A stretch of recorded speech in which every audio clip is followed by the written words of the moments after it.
as California experiences what is likely to be its most destructive wildfire season in history. There is an explosion of conspiracy theories, misinformation, and false information matching the damage to the structures, lives, and communities.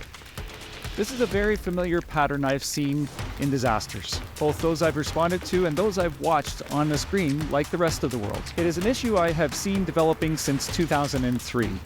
Conspiracy, AI, created imagery, misinformation, and false information now dominate disasters, overpowering truthful and honest information. It is mainstream on social media, podcasts, and traditional media, and often repeated by broadcasters, hosts, and celebrities. Meet Jensen is on the front lines of the Southern California wildfires, where in the past he has served in many roles, including Public Information Officer.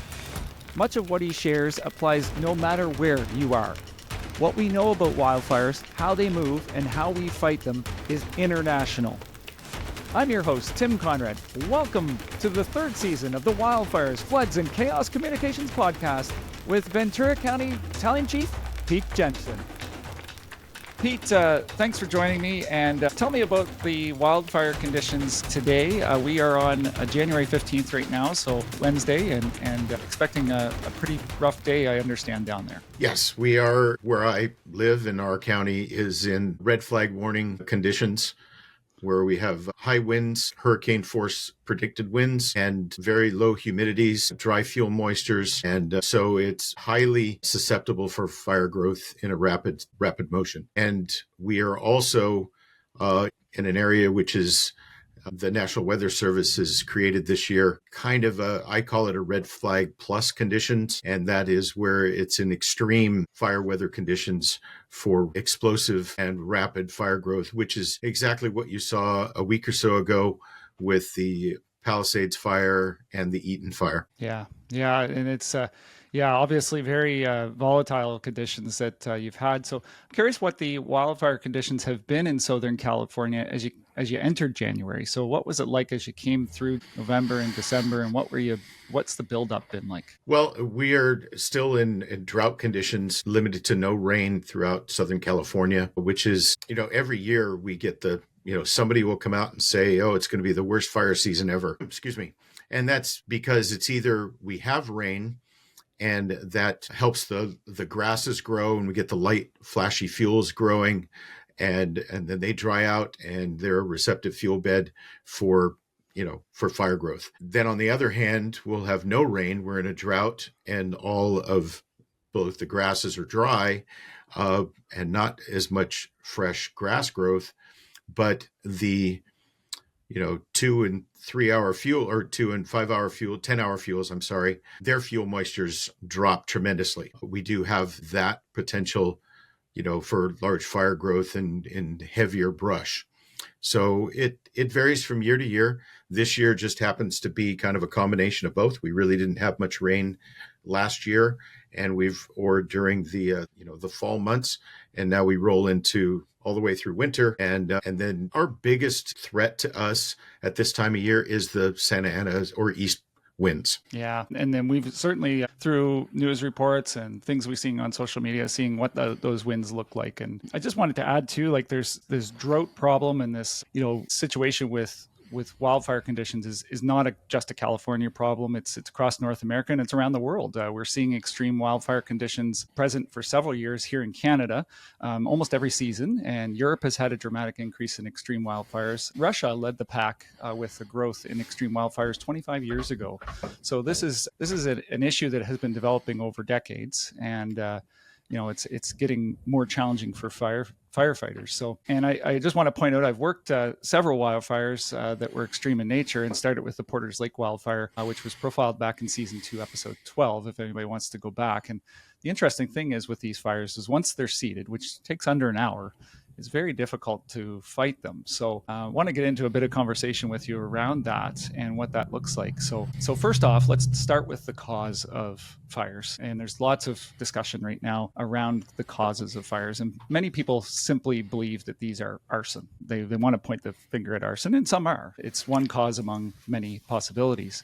Obviously, that's a crime. And, it's really important. I just want to make sure the audience understands that evidence is important. So, any documentation of imagery or what's gone on, if you see that in place and happening at that time, that's one thing. But what are you seeing some of the causes down there for fires so far this season, including arson? Well, it's like you said, there's a multitude of different causes, and I'm not here to point fingers at any of them currently, because they are all continuing to be under investigation. So there are no reportable causes as of such for the major fires that are going on currently.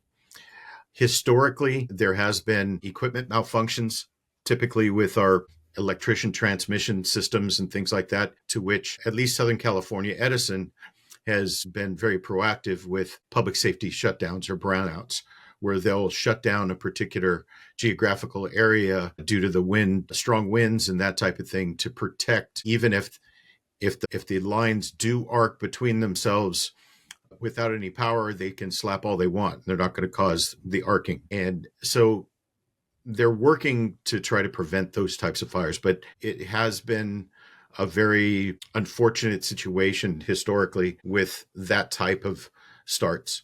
And those are, they tend to be out in, off the beaten path, out in the wilderness someplace where it takes time for us to get there.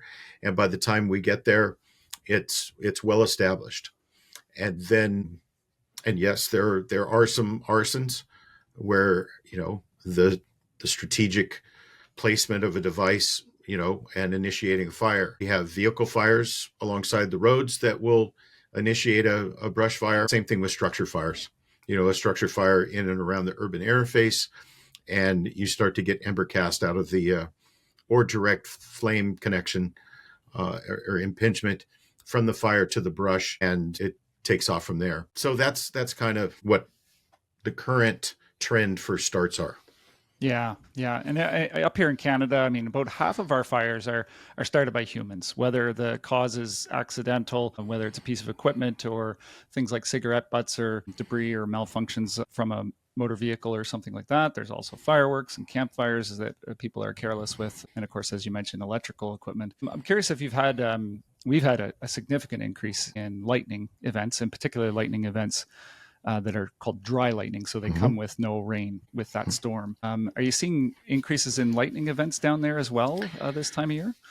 We do occasionally back in the national forests and in the backcountry areas. We will get some of that during the, like you said, dry lightning. So then you got to have the large buildups for thunderstorms to be there.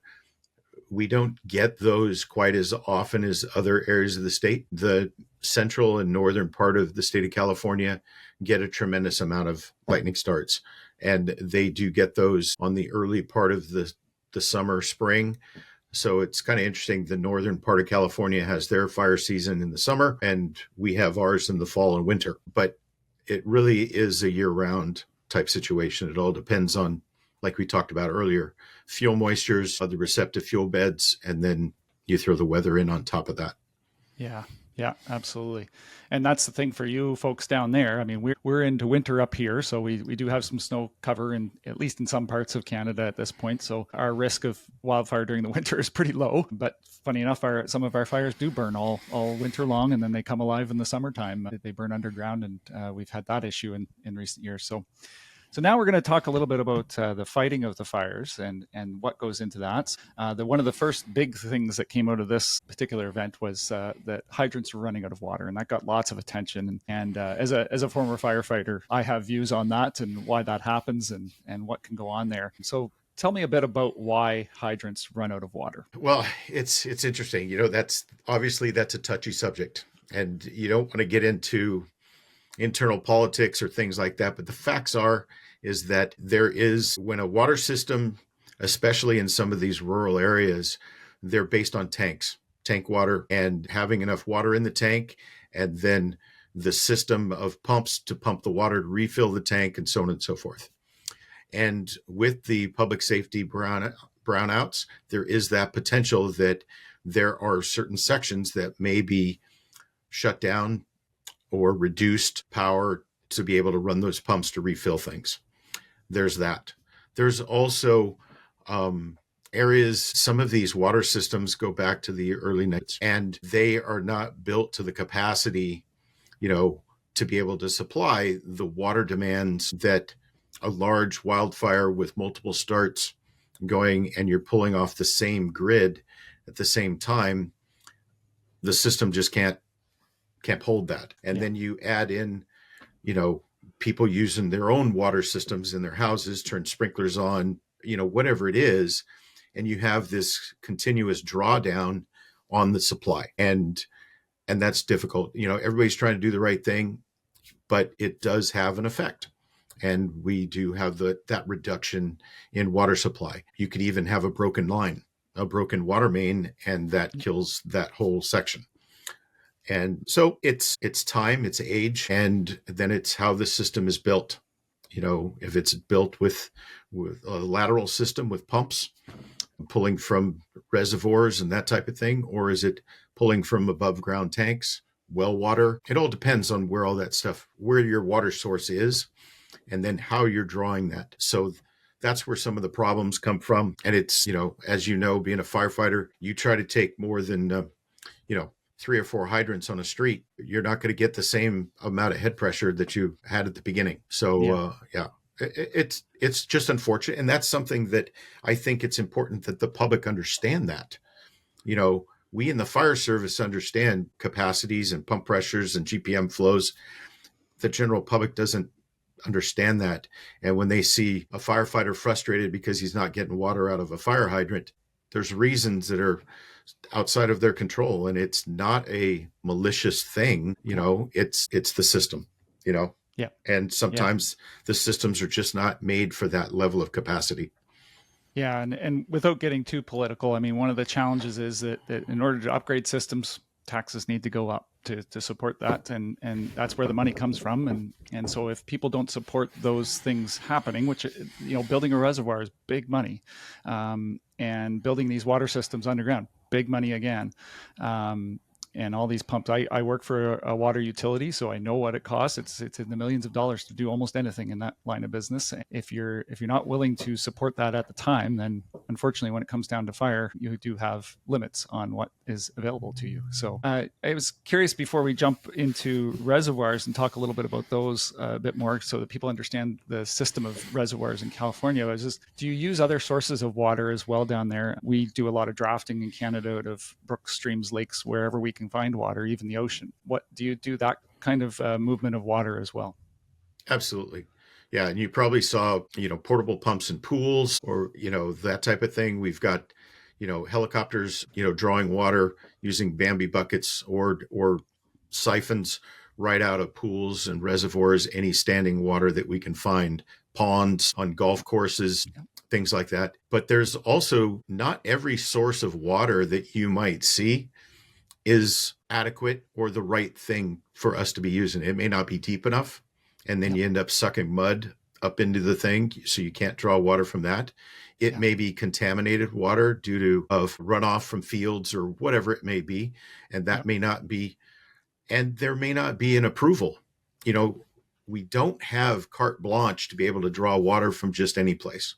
And most people are generous enough to, hey, if it's protecting their particular house, take as much water out of my pool as you can.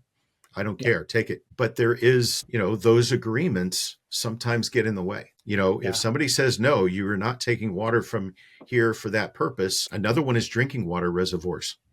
Drinking water reservoirs, they get really nervous about, bringing in mussels and things that are not indigenous to that particular lake, or whatever. And if you just drew water from someplace else, and now you're going to dip water from their water supply, they say no go for that. And you're like, well, wait a minute, you have all that water, why can't you use it?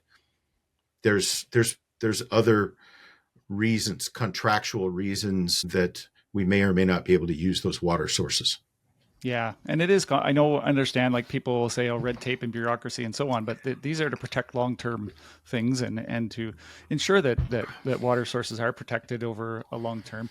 I was on a fire. I was just as you were saying, I was remembering on a fire one time that we pulled out of a what's called a slough up here, but it's just a pond on a farm, and the smell that was coming out of our hoses was just awful because it had been contaminated with animals that were defecating nearby, right? So it was just it was terrible, the smell of that, and you obviously don't want to have that kind of stench or what may come with it. There could be potential disease in there. So when you just tell us a little bit about the reservoir system in California, because it's quite I understand, quite a complex system. You have drinking water reservoirs, you have, I'm sure, stormwater reservoirs, and you have water for firefighting. So give us a breakdown of what those are and kind of how those are filled up and sustain you. Well, as you may know, Southern California is partially a desert, so there's really not a lot of water, above ground water supply. We don't get the rain to refill the reservoirs and that type of thing. And years ago, I forget the exact dates, but I believe it started in the 50s. There was the Mulholland Project that started bringing water from Northern California even up to Lake Shasta and through the Sacramento Delta, and diverting that water down a series of aqueducts and piping down to Southern California. And then they're kept in storage lakes. There's also a series of lakes all the way through that Edison and other water or electricity purveyors created man-made lakes to store the water and then allow it as it goes out to be water generation for electricity. So this whole system is integrated in.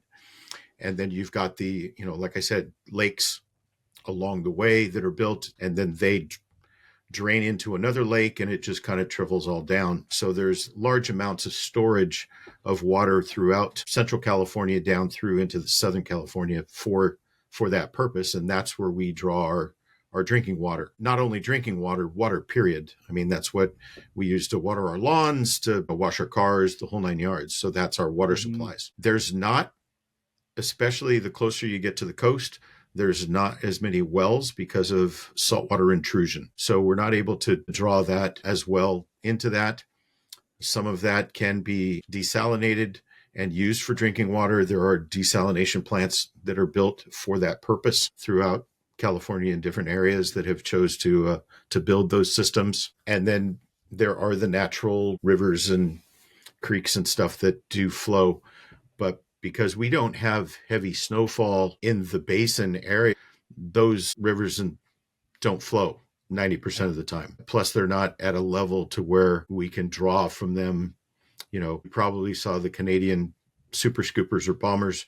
They were actually drawing from the ocean, or some other lakes that are big enough that they can get that 1 mile run to be able to draw water up into the aircraft. Yeah.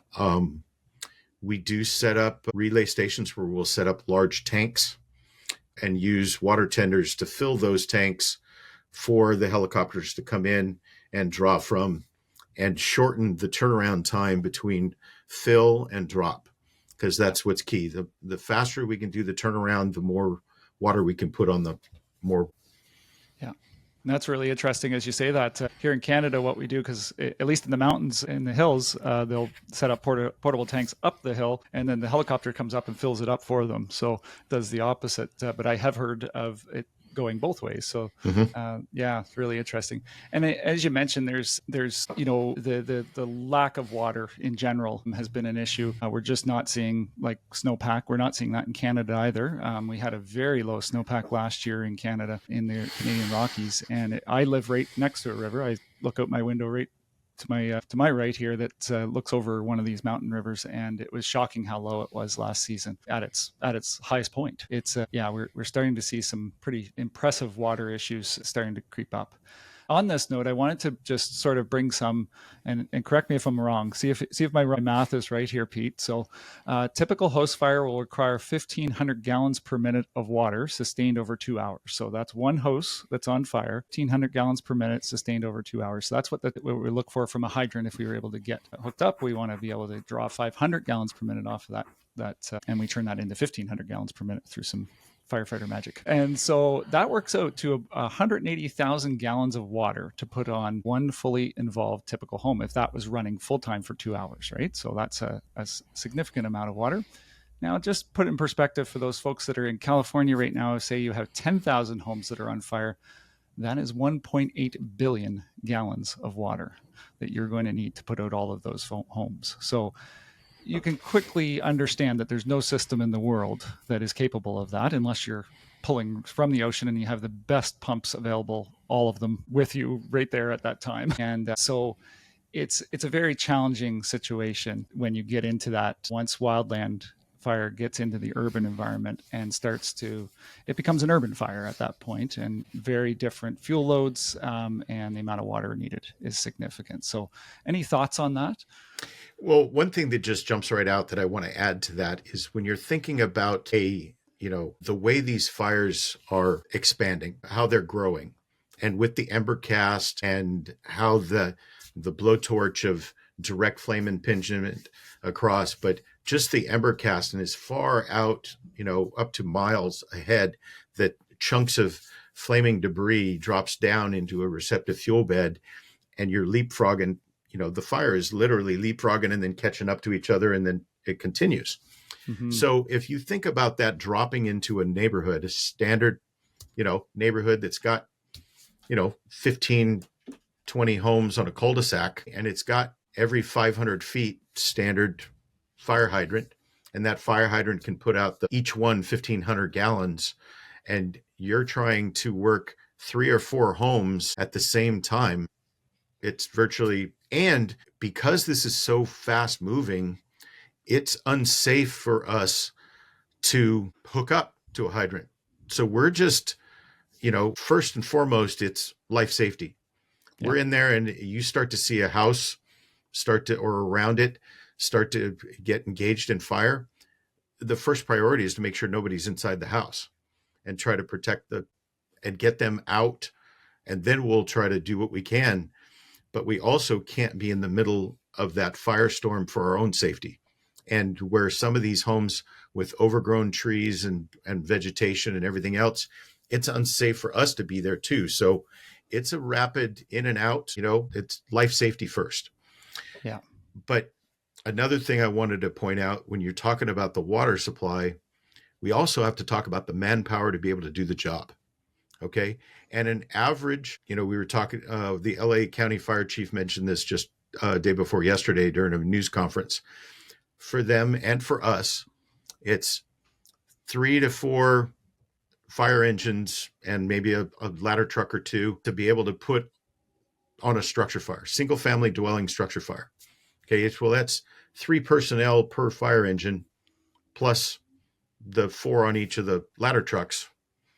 Okay. So what's the math? 4 times 3 is 12, around 20 fire personnel, not counting command staff, for just one house. We just gave an example of 20 on a cul-de-sac. We can't fit that many fire engines on the street, for one, in that type of intense fire conditions. And if you multiply that out by, let's say you got, what did they say? They had 10, they lost over 1,000. I don't forget how many homes. We'll just use the number of 1,000. Yeah. Okay. So 1,000 times, the 4, that's 4,000 fire engines that we need right now, instantaneously. And no fire department has that kind of resources to be able to handle that. And it takes time. California has by far the best mutual aid system in the world for moving resources around. And we had pre-positioned resources. We just you can't support that type of a number of fire resources year round. That's right. You can't. It's not cost effective for that. These are extreme conditions, and we do the best that we can during that period of time. The water and the staffing to be able to put the water and do whatever we need to do. It's one thing if you can just work 1 or 2 houses at a time, but when it's blowing those embers, and we call it fire front following, we let it go, get past us, and then we come back in and we do what we can to put out what we can, as we move along, if we can even get back into there safely. Yeah. but it's, Yeah.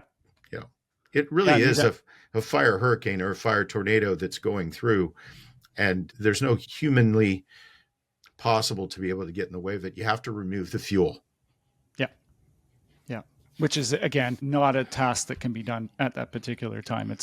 We missed that opportunity at that point. So yeah, it's just such a, it's hard to describe to people. I've seen these very, very large fires, extremely large fires, and how they move and how they shift, and they have a mind of their own. After, once they get seated and get going, they will shift and go, and they will jump over you.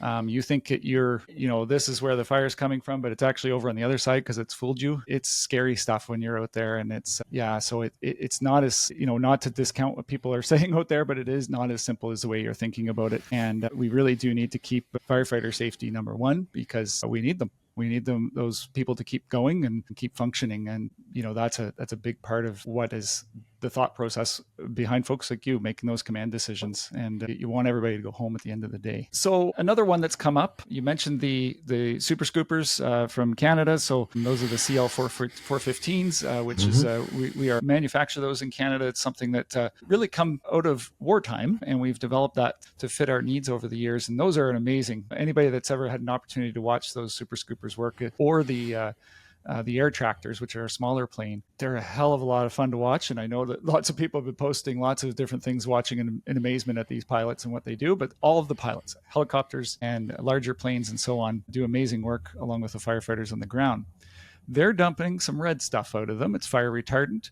And I've seen out there that some people believe that makes the fires burn hotter and faster. So what do you say about that? Absolutely the opposite. It's Phosgene is the brand name that is used that gives it that. The red is a dye that's added to it so that the pilots and the spotter planes and everybody can see where it lands. Because if you just drop water, you can't see the wetness from the sky. So you can't stitch a line together without seeing it. So that's where the redness comes from. It's there for visibility purposes and for tracking. It is a fertilizer, non-toxic fertilizer-based fire retardant, and especially when it's wet, reduces the fire being able to establish itself in that. So that's where that comes into play. It is a retardant. It's not a fireproofer. It's very sticky and it sticks to everything. Yep. It's not fun to get hit with, and it's a pain to wash off your vehicle. From experience with that, but it's a very useful tool, and you'll see that's what's being loaded into your large tankers, the air tankers. Some helicopters on their initial drops, they may have Phosgene already loaded, but for the most part, your rotary wing are using water, and they're doing spot, and supporting hand crews and dozer lines and things like that to support them, and also hit hot spots, or spot fires and that type of thing. So those pilots directly know where they're hitting. They also drop from a much lower altitude, where the tankers, the I guess they call them water bombers, or also known as the Super Scoopers. They drop from a little higher, or a lot higher, depending on the size of the aircraft, and they're just trying to stitch a line to protect. And sometimes they do direct line right onto the fire to try to slow it down, on the initial stages. So that's where they're definitely used for. Yeah, absolutely. And it's I just want to reiterate that if you ever said that to a firefighter, that fire retardant, that red fire retardant, makes fires burn hotter and faster, be prepared to be smack stupid by that firefighter.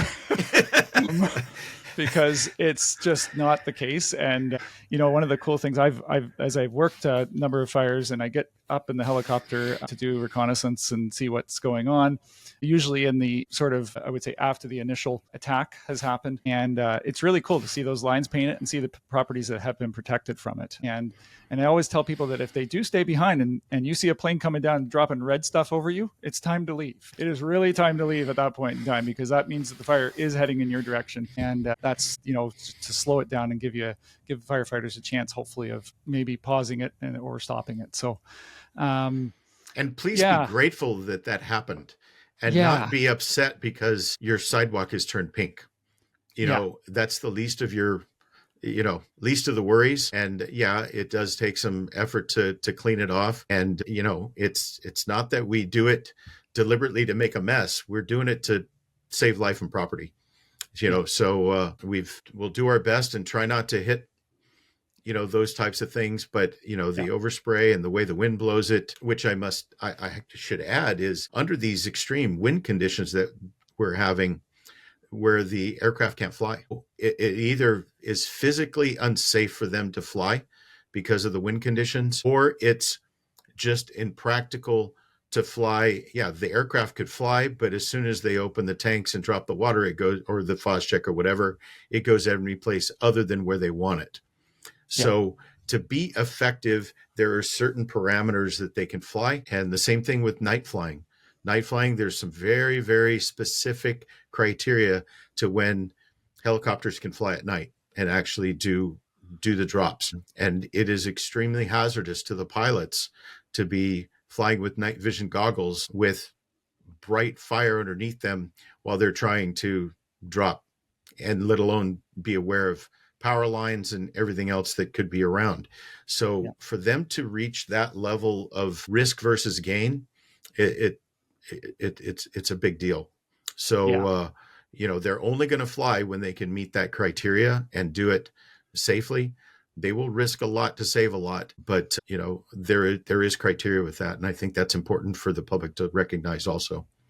Yeah, absolutely. And it's I can speak to that up here in Canada, I've worked some of the fires where we've actually not been able to fly on a very large fire for over a week because the smoke has been so thick that there's just no visibility. So you can't send a plane or a helicopter into something that you honestly can't see more than 10 feet in front of you. And so we do have to consider those things. Of course, wind is also a factor, but we saw the pilots down there flying in pretty extreme winds, and you could see that flipping the plane all over and giving it all sorts of shakes in some of the videos, and really impressive. I've always, I'll say one thing about all the pilots that I've ever met. They're a little bit crazy, all of them. And they're incredibly talented people and extremely, confident in their skills. They often come from a military background. So they've come from very difficult flying backgrounds, and they bring a lot of skill to the table. Before we finish up on the fire retardant, the red stuff, and where they go for supply. So fire retardant is actually, they go back to the airport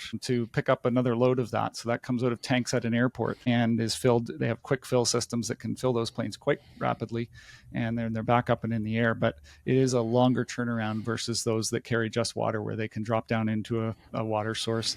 And for those that are scooping in the ocean, they have to go through a big maintenance cycle every time that they're finished to clean that salt water out so that the plane doesn't corrode. And so it's a big job. Same thing with a fire engine. If we run salt water through a fire engine, we have to flush everything out to make sure we're not having any corrosion there. Because let's face it, each of these pieces of equipment is millions of dollars that we're dealing with, and we obviously can't just be going through them like crazy. Several courses are being developed, and I'm happy to let you know that the first course will be on CanadianTraining.ca really soon. Job interviews, public speaking, messaging, and speaking to media. How to speak more confidently to groups of people in many settings will be our first course. It will teach you skills useful for many settings which require you to speak, where your nerves may be winning the battle right now. Launching soon. Sign up for updates and early access at www.canadiantraining.ca to learn how to speak more confidently to groups of people. Subscribers will also get free checklists, guides, and more. CanadianTraining.ca. Learn from our mistakes. Someone should. So let's talk about forests a little bit here. Forest management has been a topic that's been brought up a lot, and your forests there are quite different than what we have in Canada, although you have quite a bit of similarity to what we have here in Kamloops, because we're in a desert-like environment here, so it's semi-arid, and we have a lot of low-lying bush and grasslands. But talk about down there in California, I understand that it regrows fairly quickly. So something, you've had a fire in an area and it can regrow, and you can have another fire in that area within, I don't sure how long a period of time, but not all that long after. Yeah, correct. Yeah, in some areas, depending, especially if we have a pretty decent rainy season after the fire went through, then we could have enough regrowth within the year. Mustard grows really, really quickly, and when it dries out, it's very receptive. So we could get grass fires literally the next year. Now it's in the heavier brush, manzanita, trying to think what else, chamise, and then you get into the trees and timber and stuff like that. It takes a little bit longer for those to regrowth, especially in a forest. The big trees, it takes a lot for those to grow back. If you end up, clear cutting a whole forest because of the fire and damage all the trees to where they're dead and they have to be forested out, then you could have a grass fire, or the slash underneath, the grass catches the slash and then you get a fire fairly soon after it. But, as far as vegetation management goes, it is a challenge. There's a lot of restrictions in California for vegetation management. And a lot of it has to do with air quality. There's endangered species. There's different, you're crossing private lands, public lands, so on and so forth, and so there's a lot that goes into managing those. And there's tremendous amount of benefits. And I would say in general, the environmental, especially the people that work the lands, your cattle ranchers and things like that, they do want, some help clearing out, and starting new, clear out some of the non-indigenous plants and things like that. And it improves the rangelands for them to be able to use. And also controlled burns within the forest to thin out the duff and everything that's underneath. If you can do that at a low intensity and controlled manner, you can clean some of that stuff out. And that protects the fire building enough energy to climb the trees and get up and in there. And that's under normal conditions, not counting wind. Okay. Yeah. But so there are, I know our department does have a vegetation management program, and we work with CAL FIRE to do control burns when we can. But there's a lot that goes into it, and the timing. I mean, we may have 3 or 4 burns ready to go, and we have to wait till the proper weather conditions will allow us to do that. So it is a tedious process. It would be nice if we could do more, because also we use those control burns as training, and it gives us an opportunity to train our newer folks on fire conditions, fire weather, being able to see how things work in topography driven fires, and those types of things. So it really has a grand effect in a positive way if we can be allowed to do that more. Yeah. And you mentioned that, fire is the most effective way to do this is to, because the area of land is not possible for people to go in and clean it up by hand. It's just simply not doable when you look at what you've got to crawl through to get that stuff out of there and clean it up. It would be a monumental task that the funding is not available for, to say the least. Whereas fire you can do with a small crew of people and effectively clean out a lot of the hazard that's there. We've been challenged in Canada with our season has become so long for wildfire that when we now are trying to do more prescribed burns, there's such a small, tiny little bit left of the season by the time they wrap up wildfire season, because it's the same people. And then they go into doing prescribed burns. And then we're into winter, which is you can't get things to burn there. So it's, that's another challenge. And I wanted to add too, up here in Canada, we've, it's a little bit of a problem with the forestry business has in some provinces has sprayed our forests and eliminated certain species from our forests, has allowed forests, to be wildfire, like the wildfire loves that with one species or a couple of species that are very easy to burn.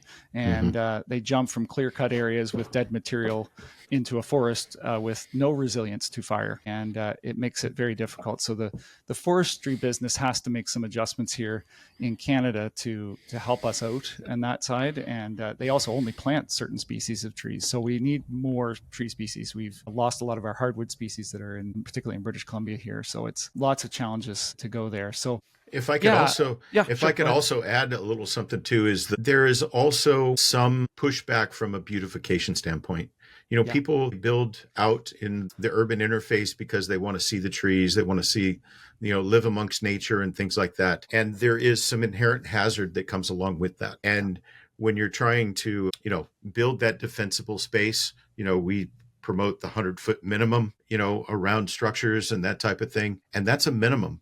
The taller the trees and the canopies and things, the greater that space needs to be. And Yeah. unfortunately, that does mean, you're going to have a bigger space around your house Yeah. for your own protection. And that's something that just needs to be accepted and understood, with that, and being able to create that space, and also cleaning, around the house for receptive fuel beds, large piles of wood or leaves and things, that's where these embers land, Yeah. and that's why you'll see these homes in the middle of a neighborhood that's, you know, half a mile from any brush area whatsoever, and their houses are burning down. And it's Yeah. because they had receptive fuel beds in and around the property or close to the home that then transfer to the home and they lose the home. So we just need to be more cognizant of that.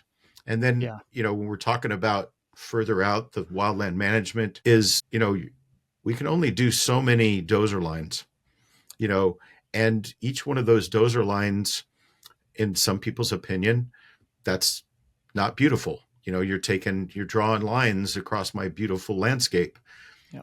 I understand that, but it's one of those risk versus gains. If we can put that stuff in, then that may be an area that we can hold and protect we can stitch this up into, boxes that we can contain the fire within the box.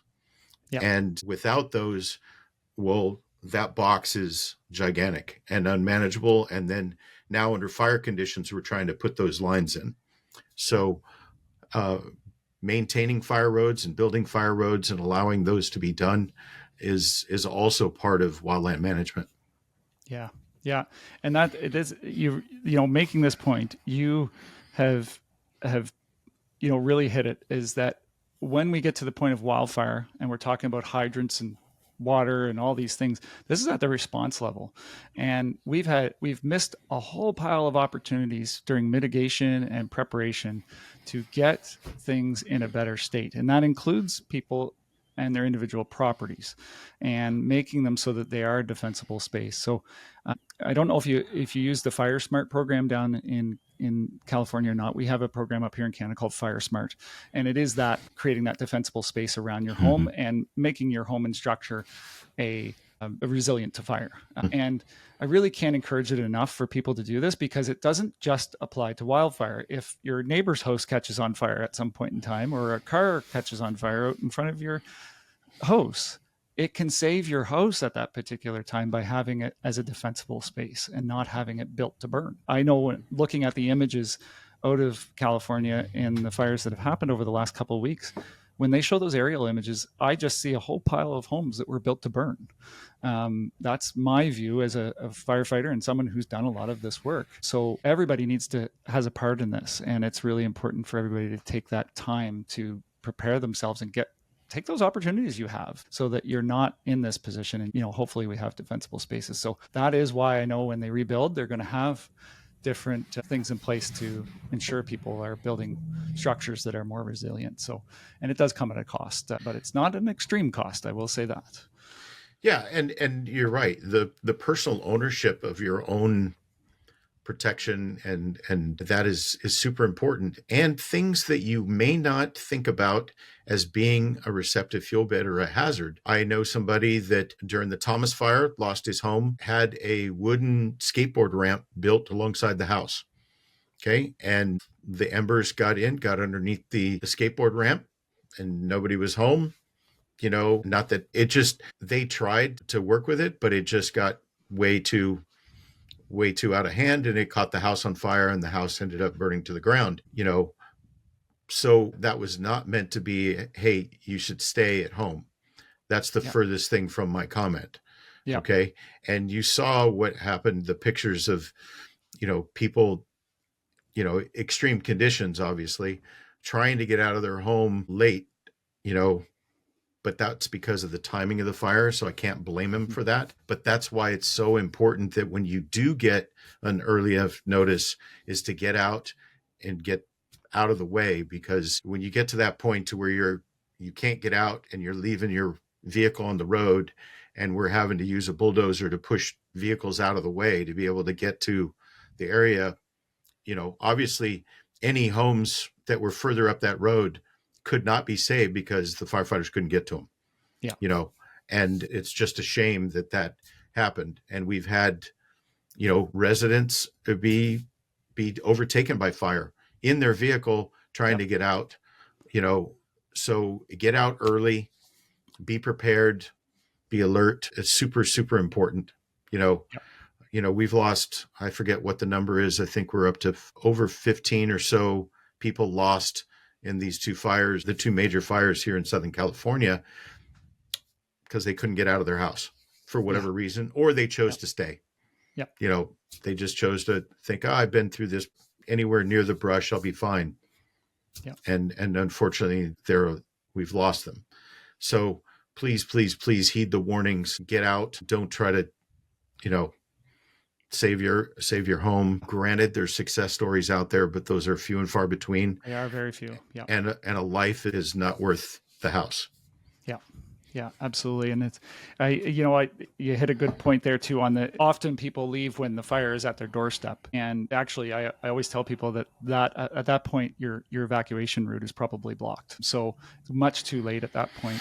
And that's what you have to often consider more, is that your evacuation route most likely is going to be taken out first, and then you're going to see the fire. And you don't get to choose whether that fire is a extreme fire or a light fire that comes over that ridge to your home. And these are not your grandparents' fires. And that's what I tell a lot of people. These are burning way different than what they used to, with, backed by stronger winds and doing all sorts of crazy stuff that your grandparents never saw. And we need to adapt to that. So, just to add on to that, the Palisades fire, I haven't looked at the exact fire map to compare the two, but I believe a portion of that fire burned through the area of the infamous Bel Air fire of the 60s. Of firefighters that have gone through school and trained, it's one of the hallmark wildland fires in the history books. I remember studying that one. Okay, so that was in the 60s, and it burned however many acres and however many 6,000 homes or whatever during that period of time. Mm-hmm. And now you look at today, where it's 2025, with technology. We have more equipment, better, more efficient equipment. We have more aircraft and help than they did back then. And we burned a whole lot more in a shorter period of time. Yeah, absolutely. Yeah. So let's talk a little bit about aircraft and firefighters. There's been some criticism that there weren't enough firefighters. There always is that criticism, and there weren't enough aircraft. So I think important to note, like, California has an incredible fleet of aircraft that they have at their disposal. Probably, I was actually thinking I might compare after and see, but the California might have more wildland aircraft than our entire Air Force does up here in Canada.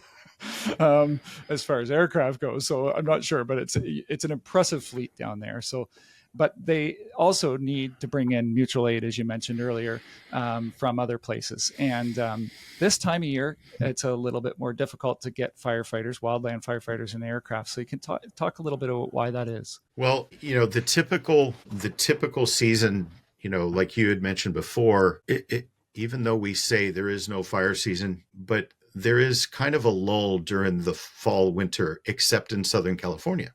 Mm-hmm. Okay. But otherwise, nationwide, typically your summer months, and then it dies. So a large portion of the aircraft firefighting fleet are private agency contractors. Okay. So they are in their downtime right now doing maintenance on their aircrafts. And, large part of the Forest Service lays their people off right at the, beginning of fall, November. Yep. Sometimes they move into December, but mostly by November, they've reduced their forces. CAL FIRE does the same thing. They have seasonal firefighters, and their forces are reduced at, just so happens, at this particular time of the year. So with that being said, you're dealing with the only ones that are available are your full-time paid and some volunteer fire agencies that are year-round, and their staffing is at year-round. It doesn't matter. They keep the same staffing. You also have agency ships. CAL FIRE is building their own Air Force, as far as aircraft. They've increased the number of their Firehawks. They've increased the number of C-130 aircraft, over this last year. So they're increasing that to be able to be a year-round force to be able to do this. But there is, like I said, a large portion. We were able to get some of those agency aircraft put back together and get them in the fleet as soon as, but it wasn't IA. It wasn't an initial attack. It took days for us to start to be able to gain the aircraft. And even some of those aircraft, they go back home outside of the state. They're only here during the summer, and then they go back home, and they use those aircraft for, whatever else, especially the ones that are using long line.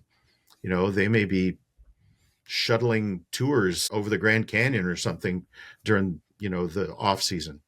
Yeah. So getting that workforce back to work to be able to do that and to be able to absorb the surge of an incident like this. So that's where some of the problems lie. I mean, it's just like we talked about before, it's money, and some of it's politics, and some of it's just they can't afford to maintain a full scale, workforce all year round. They have to do it seasonal when they expect their greatest risk to be. And then they lay their people off for this, for 3 or 4 months, and they come back in the spring, do their training, and go back to work. So that it does put a big burden on the locals to be able to handle that. So, and we still need to protect, we'll do mutual aid. Like we sent 3 or 4 strike teams of engines of different type out of Ventura County and within Ventura County partner resources. Orange County down south of Los Angeles sent 10 strike teams, but they still have to protect the homeland. So we can get to drawdown, but we still have to protect our own and be prepared for that the next fire to happen in our jurisdiction. So how much do we give and still keep in reserve to be able to, protect our own jurisdictions? So it's a balance, and being able to do that is sometimes precarious. Yeah, absolutely. And that's the thing. It's, wildfire it's when you look at the globe, the seasons shift, and the aircraft shifts with it, and some of the staffing does as well. So I know that there's parattack crews. So those are the folks that jump out of the plane and into remote fires. Some of those folks go down to Australia and New Zealand and work for the winter months down there, which is their summer. And then aircraft that were here in our backyard in British Columbia are in, I get to watch them go to Australia and New Zealand every year. So they're as you say, contract aircraft that go there, and that's where they are. They've been there for over a month now. So that's pretty typical, and they're supporting what is, the start of their season down there. So and we have that too. The Canada aircraft that we get, or LA County gets, they only have them for a short period of time under contract. It's when you guys are done with your season, then they come down to us for our fall season. So yeah. I was actually quite surprised to see that we were able to send the amount of Super Scoopers down from Canada that we had, because they would be in maintenance right now usually. So obviously they were ready to go and able to send them down, which was wonderful. But that's not always the case. So so when we look at aircraft and the job that they do, there's also images out there of those aircraft doing incredible work to snuff out the fire. Do helicopters and planes put out wildfire, or do firefighters on the ground put out the fire? It's a partnership. It's a combination, because the aircraft we'll just use a helicopter as an example on a small fire, and it might be a ways for us to get a hose line into. So that helicopter could knock down the fire, but it requires boots on the ground to cut the perimeter. So when we talk about containment numbers, like this morning, what was it? I said it was 19% contained on the Palisades fire. And you're like, wait a minute, I don't see any smoke. I don't, there's occasional active fire inside the, interior areas. Why is it not 100% contained or 50% contained or whatever? We have to we have to physically draw a line and trace all around each edge of that fire line. And it goes in different, it'll do fingers and everything. We have to go around each one of those little fingers. And it's either done with a hand crew cutting line down to mineral soil around each one, or a bulldozer doing that, or we're putting hose line and making it wet around each and everything. And that takes an enormous amount of time. It's not like we just do a box and say it's good to go. You know, there is methods to where we will do that, and then we'll burn to the edge of the box. We'll fire that out to make it easier on us. But we can't do that in and amongst homes and neighborhoods and things like that. So it takes an enormous amount of time to be able to do that, and manpower.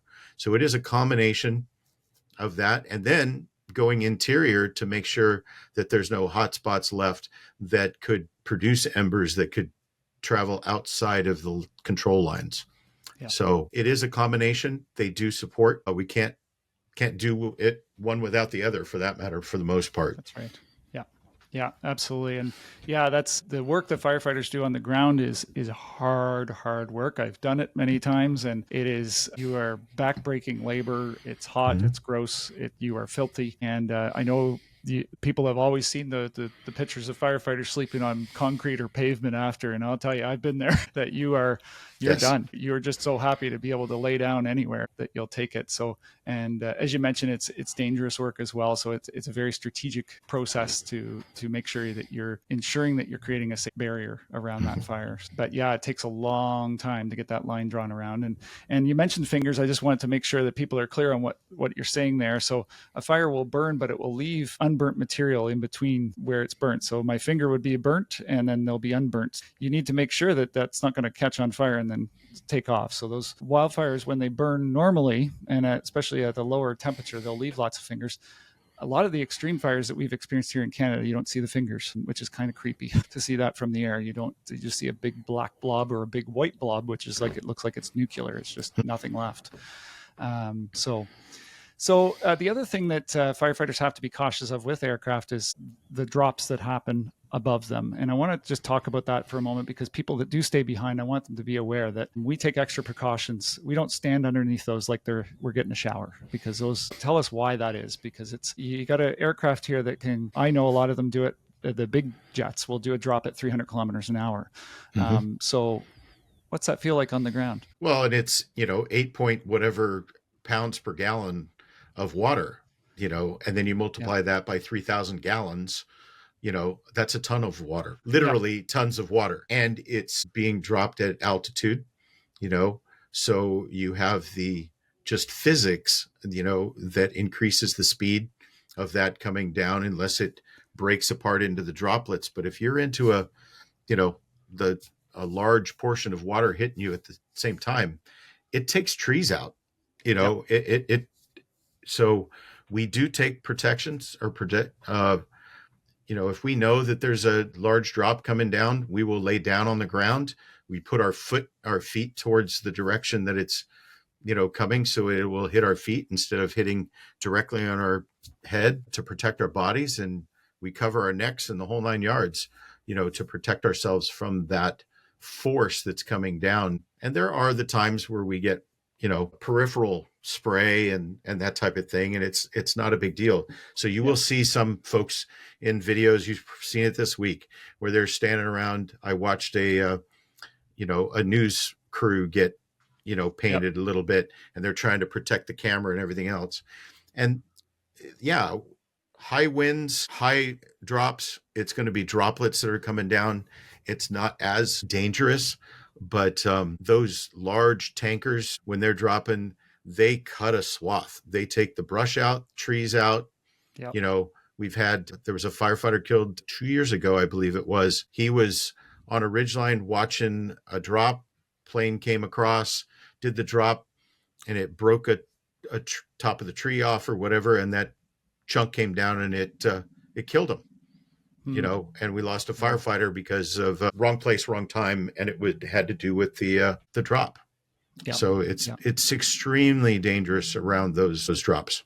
Yeah. So folks, just think about it. If you're out there and you see one of these, just think about somebody throwing a bucket of water at you. If they were driving along a highway and they threw a bucket of water at you on the way by, it's not going to feel good. So you don't want to be in the line of it. And I'll tell a little funny story from years ago. Up here, one of the tricks that we'll do is we'll hug a tree, opposite side of the tree that the plane's Mm-hmm. coming from. So you're facing where the plane's coming from. And one of my firefighter friends, they got hit pretty good with this. Bomber came in and hit them, and it took his pants off because he was just wearing a shirt and pants at that particular time, and he was de-pants straight standing right there. So it was a pretty funny moment. Everybody was like, he's like, huh? And then everybody looked over and just a set of cheeks there. So yeah, he was fine though. I did want to also talk about that we don't put firefighters in front of a fire typically. I know that some of that will happen there in California, but where is the safest spot to fight a fire, and how do you go about fighting them down there? Well, it really depends on the resource.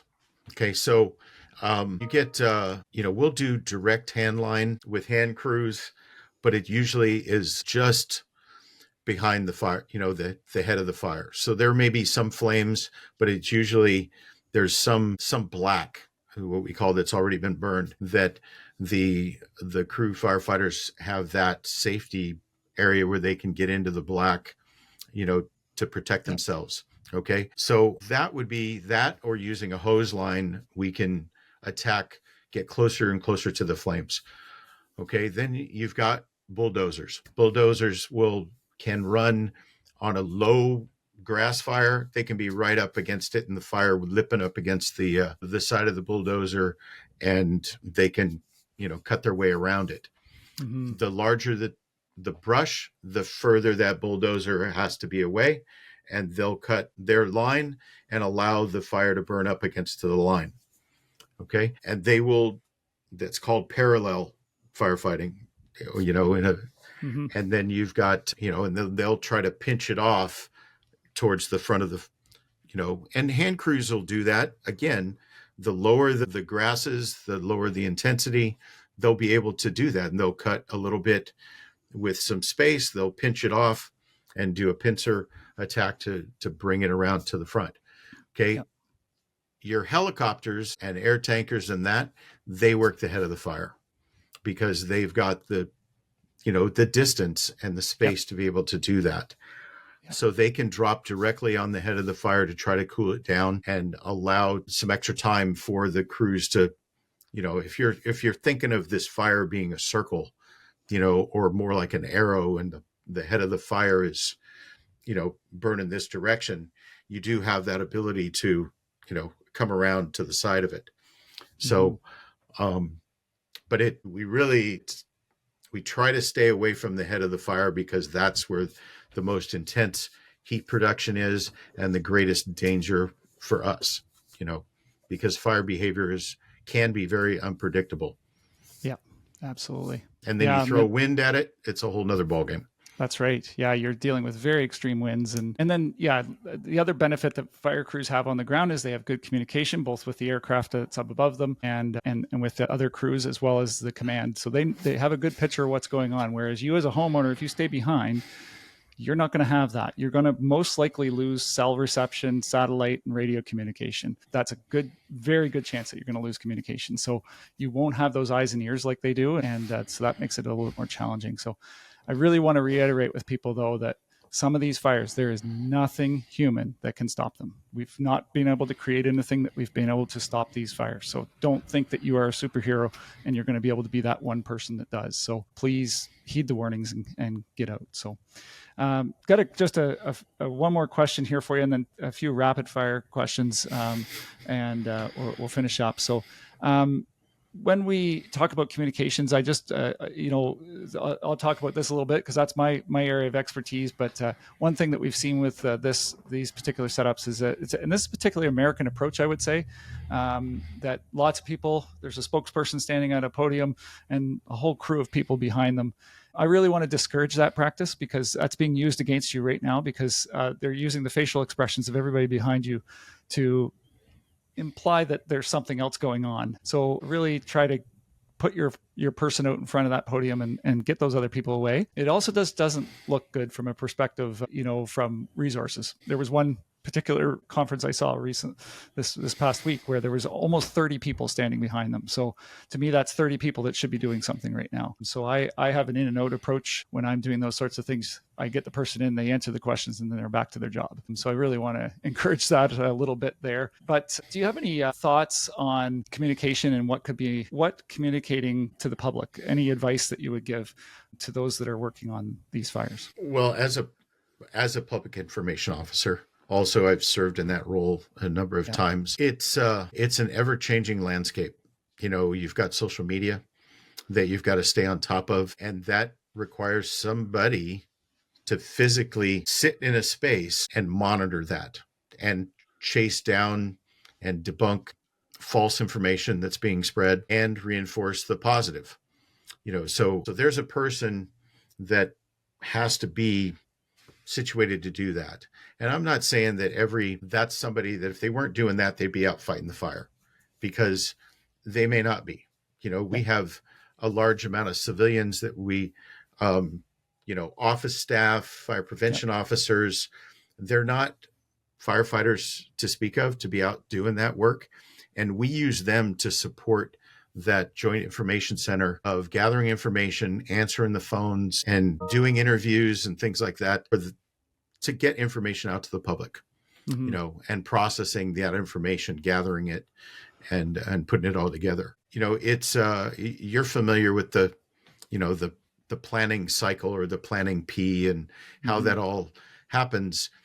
It takes time to go through that, and it's very difficult to, when you hear something on the radio, to be able to process that. And if you're not from the area, because we do get PIOs from all over the place that will come and support us, they're not familiar with that particular spot that they may be hearing on the radio. Mm-hmm. So to be able to process that, verify what that information was, and then getting it cleared by command to be able to share it with the public, because there are things that, we talk about or we hear that it's not that we're keeping it a secret. It's we're trying to control the speed and pace of that information to prevent fear and prevent panic and things like that.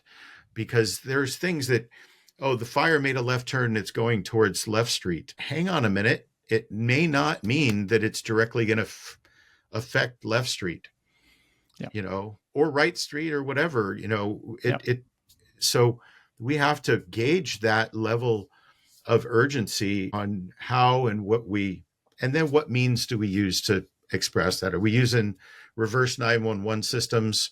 Are we doing the public safety announcements over cell service, things like that? The media, TV, radio, Twitter, whatever social media platform that they may be using.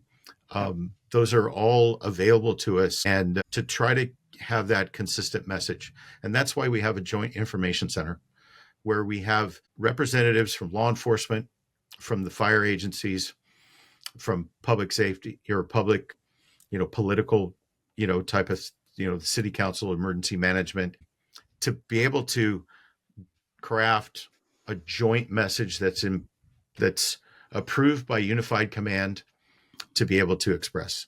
So it's not something that we can just be whipping out momentarily. It takes time to do that. And that's why you get press conferences, 1 to 2 times a day at the most. And we do our best to try to line that up with the news cycles, so that it's hot off the press for the, 7:00 news in the morning. We might have, if there's an update to give, we'll give it at 11. So we catch the 11 to noon news window, and then the afternoon. And these big fires, we're getting bombarded by the media from all over the country. So now we're doing press conferences, maybe not a press conference, but interviews at 3:00 in the morning, California time, because we're catching the 6:00 news window for the East Coast. And so we do our best to work with that and still do our jobs. And so when you're talking about who the spokesperson is and where that is, believe me, I get your point about, but that's something I don't think here in the United States, for that matter, is probably ever going to get away from, because there is the political FaceTime, and they're standing back there to show support, and they may never speak in front of the mic. There's representatives, it's supposed to be showing a united front. The reality is we only really want to talk to emergency manager, if there is one, who's running the fire. So either the incident commander or the ops section chief. Well, the ops section chief is busy doing his job to pull him or her away to do a press conference. Not the most popular thing, but that's why we have deputy ops to be able to share that load. Same thing with deputy ICs. Law enforcement, same thing. You need a law enforcement official to, talk about what's going on in law enforcement. And if there's an EMS component, then so on and so forth. But there is always the, mayor wants to talk, the city council chair wants to talk, the state senator representative that's there, he or she wants to talk, to show that, look, I'm here to support you. So there is that political component that we're never going to get away from that. Yeah. It's very challenging. I mean, up here in Canada, that's one thing we don't have that in place. And that's so elected officials often are not in front of the camera that as much. A big thanks to our listeners throughout the 40 countries who joined us in our first year. Please reach out. I'd love to hear more from you, what you want to learn from this podcast, and any suggestions for topics or guests. A big wave to all of our listeners in Mexico and listeners in these communities: Nieva, Colombia; Yellowknife, Northwest Territories; Talca, Chile; Torrington, Wyoming; and Canberra, Australia. We keep growing thanks to all of you. If you could do me a favor and send the podcast to professors so they could use this content in the classroom, I hope it will make our next generation a bit more prepared for what they'll experience in this field. When you subscribe, like, or leave a review, that helps us so much, and I really appreciate it. If you share communicationspodcast.com with a friend, you're helping us and your friend, so you are clearly awesome. Thanks to you, wherever you are. One book, documentary, or resource that you recommend to those learning about crisis or emergency management? I think for somebody that is in the emergency management business, I think the book to reference is the the ICS 420 book, which talks about the incident command system. And I know in other countries it's considered the incident management system, or IMS, but the concepts are very similar, if not the same. I think that is super critical to understand how the family tree is put together and how it can be scaled up or scaled down, what the position descriptions are, so that you know what's available to you in the toolbox, and understanding, how that all fits together. So I think that's a core resource that anybody that's in emergency services or emergency management needs to read and understand. Yeah, good one. What advice would you give information officers or communicators that are managing a crisis or emergency to help them do their job better? Build a team and stay informed. If you're sitting in the office and expecting the information to come to you, it's either going to be delayed or it's not going to happen. So you have to get out, and even if it's standing in the wall, be a wallflower in the briefing room to listen to what's going on during the ops briefing, or their planning briefing, or, the cooperators briefing, be around, be listening to that stuff, and then have a team that will, monitor radio traffic, go out in the field and talk to the, we call it trap lines, where you go out and maybe you're out at the grocery store or the local hot coffee shop, and you're talking to the public and being able to both receive information from them and their concerns, but also give them authentic information from you. But if you're going to stand up there and talk to somebody, you've got to have authentic information, and it's got to be legit. Don't guess. Don't make stuff up. If you don't know, I don't know, and I'll have to get back to you, and then get back to them. you know, and let them know. Get their number, and you will build a tremendous amount of respect from the public, that they know that they have trust in you, that you are going to do what you said, and you're giving them authentic information. Yeah. Excellent. And the last question is, how do you maintain your mental well-being during the most intense response moments? Well, I wasn't good at it. You know, I reached a point to where my backpack, or my safe, so to speak, got too full, you know, and I had to deal with that through treatment and therapy and that type of thing. But in the heat of the moment, just, you know, go through, I would say, learn your breathing techniques, you know, breath works or whatever, you know, take a moment, breathe, take a look at what you have control over and what you don't have control over, and manage what you can control, and evaluate your hazards and risks that you have that are directly to you. And if you can mitigate them, mitigate them. If you can't, recognize that it's time to leave. It's time to get out of that particular situation. Yeah. But, you know, keeping that in check, you need to be focused and be in the moment. You can't be thinking about, you know, other things, what's going on at home, what you're missing, you know, somebody's birthday party or whatever.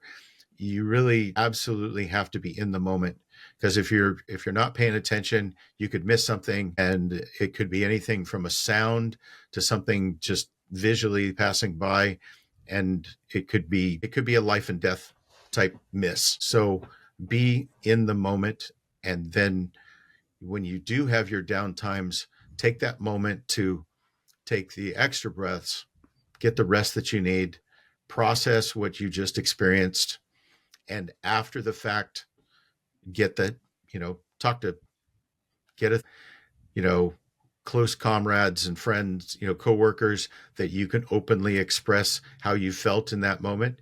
Mm-hmm. Yeah, you were scared, and I didn't know what was going to happen, and, you know, it was a close call, or, you know, I saw whatever.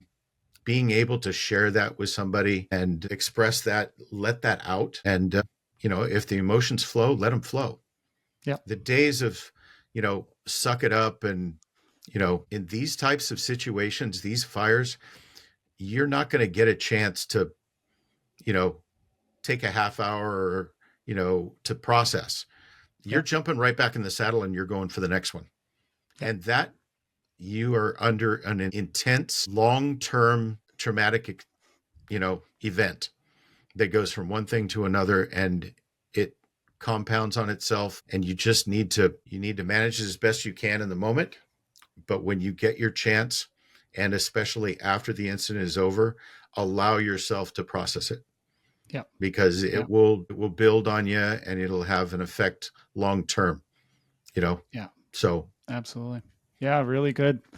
No, I really appreciate you, and thank you for joining me for an episode, Chief. I appreciate your insight and your knowledge. I hope the remainder of the season is not as difficult as it has been so far, and I wish you safety and lots of hope for you and your crews out there.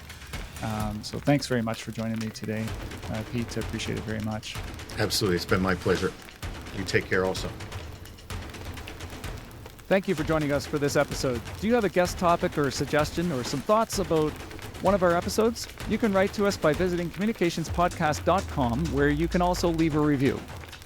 Wherever you listen, whether it's Spotify, iTunes, or Amazon Music, please hit the subscribe button, share with a colleague or a friend, such as someone in the Wildfire service. We also have a newsletter that will give you more information, and we put up transcripts, links, and information from our guests on communicationspodcast.com.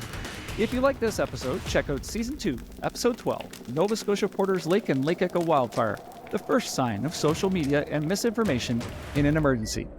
Thank you for listening to the Wildfires, Floods, and Chaos Communications Podcast, a production of Butterfly Effect Communications. We are masters of doom and gloom communications, bringing calm to chaos. Goodbye. Hear me later.